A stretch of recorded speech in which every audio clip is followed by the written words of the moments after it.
Hi everyone, I'm Alexandra Bell and welcome back to My Momifesto, a soft place to land online. And the manifesto of this Momifesto is that there are no hard and fast rules. We are all perfectly imperfect, ready to share our views and insights on all things motherhood. So, today's topic, we're going to be talking about the joys and pains of motherhood. And of course, there's some obvious painful moments. There's potty training, which can get a little heinous, and nursing, and introduction to solids, and food going everywhere on your kitchen floor. But there's also something else to be said about those painful moments. And the truth behind them is that we can feel isolated, or maybe there's a relationship divide happening. And I can't deny the happy times too. What makes you feel most alive as a mom? Let's touch on that because it's what keeps us coming back for more, right? Baby 3, the evidence is here. So I want to start with my first guests now. They've turned lemons, don't mind the prop, lemons into lemonade with their amazing new invention called Toddler Monitor. We're going to hear from them because they have created something that's revolutionizing households. It's just right for toddlers, those sneaky little toddlers. So Toddler Monitor is a motion sensor device. So it looks like a little monster. It's really cute. Comes in turquoise, gray, and pink. Hangs on any door, and then basically if the door moves, it sends an alert to your smartphone that is more similar to like your phone alarm, and just lets you know that you need to go check out what your kiddo's up to. And your little guy Declan, he escapes at night. I think the story goes that you found him the next morning. He has a part of the garden hose in his hand. Yeah, he brought the sprinkler back in, which is why I knew that was the tip off. Yeah, that he had been out because I'd actually seen it on our porch the night before. And in hindsight, I could. I'd go in the backyard and I would find like a weird sippy cup or like some item that seemed out of place, but it took that for me to realize it wasn't just once. He was doing this through the dog door. So he was leaving through the dog door, exploring in the yard, and then he was coming back inside. A repeat offender. Or what we get also is moms will be like, well, just parent your kids. You'll just wake up if they leave their bedroom. But the fact of the matter is you don't always. You're sleeping as people do. And kids get up, and whether it's they leave the house or not, it sort of covers a broad range of issues. Okay. And that was very serious. So that was like, holy shit, like we actually need to do something about this. Think about the joy of motherhood. What is that to you?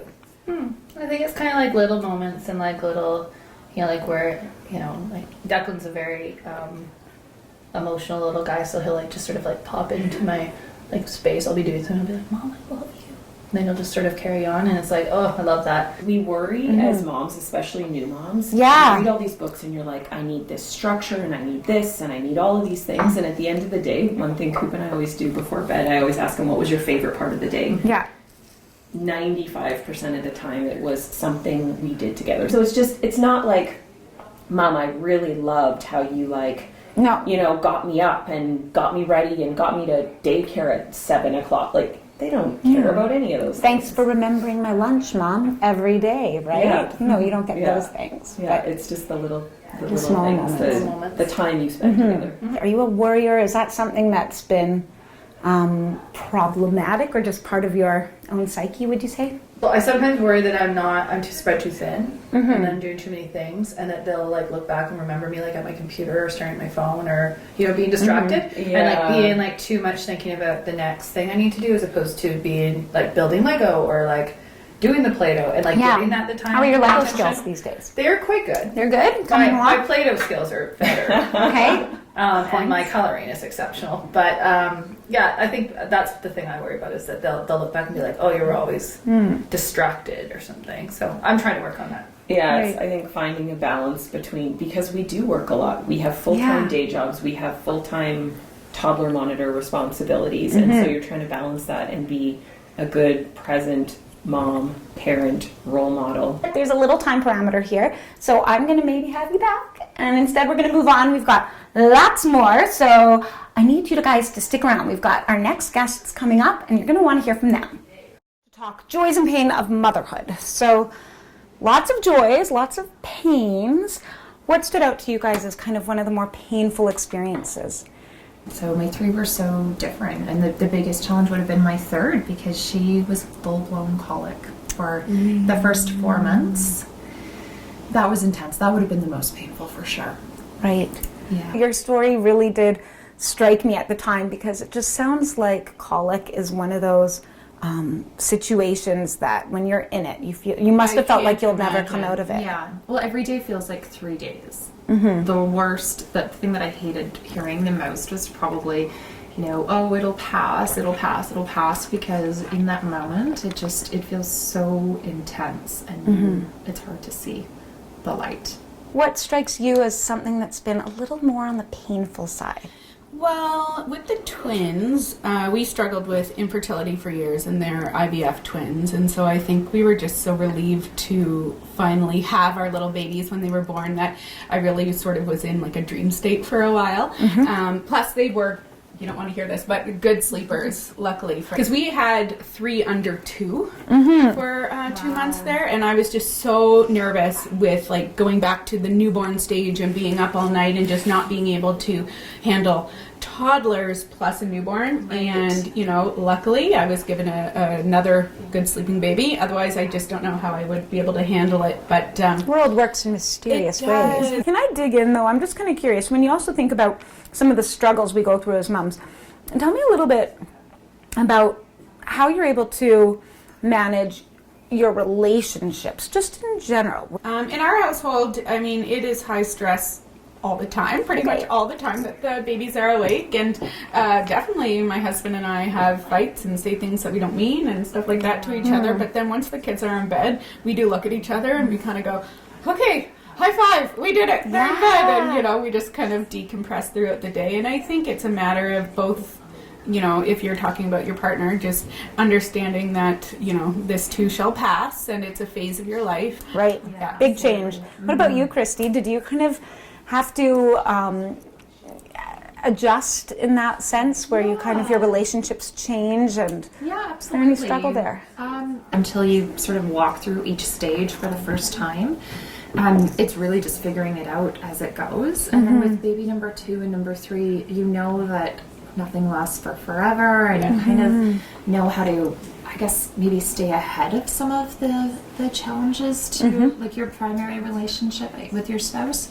I feel like my relationship with my mom really deepened, and with my mother-in-law, with having babies. And then friendships change too, and I would say the easier friendships to navigate are probably, the ones where they were sort of going through the same stage of life as I was, because then there's just, it's empathy. Yeah. I'm going to fill in the blank. Like, sometimes you just need it, right? You need to know that somebody else is also sleep deprived or potty training. And I think as a group of moms, we come together that way. Christy, when you think about the joys you experience day to day, some are going to be small and some are big, probably milestones, but what does it for you? Oh, well, but probably the amount of love that they give and how affectionate they are, for sure. Just experiencing it through their eyes, that's probably the highlight for sure.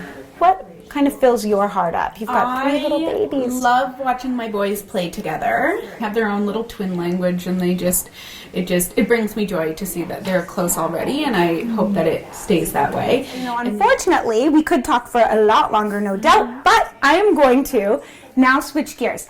I've got my Bistro Beauties. They're already partway through their cinnamon buns and tea, and so we want to get to them because they've got a lot to say. Both moms of 3, so I think I've got a lot to learn. Sleep deprivation takes a toll on everybody. But sleep deprivation is really hard. But your household's sleeping now. Yes, this is good. Sleeping, And then we do it to ourselves, right? Where you stay up late because you have time to yourself. It's your alone time. You have to make the most of it. And, you pay for it the next day. What really stood out as something that was a bit more of a struggle, a painful period of toddlerhood or maybe newborn phase? I'm not sure, everybody struggles in different ways, but we'll start with you, Janet. Yeah. And I know you nursed all 3 boys, right? Mm-hmm. So nursing didn't seem to be a challenge for you. That just came? Oh no, that's hard. That was hard. Yeah, it's really painful at first. Well, maybe not for everybody. It was for me. Could have fooled me. I thought that it was easy does it. No, so hard. Probably one of the hardest things I've had to do. So yeah, nursing is really difficult, but so worth it.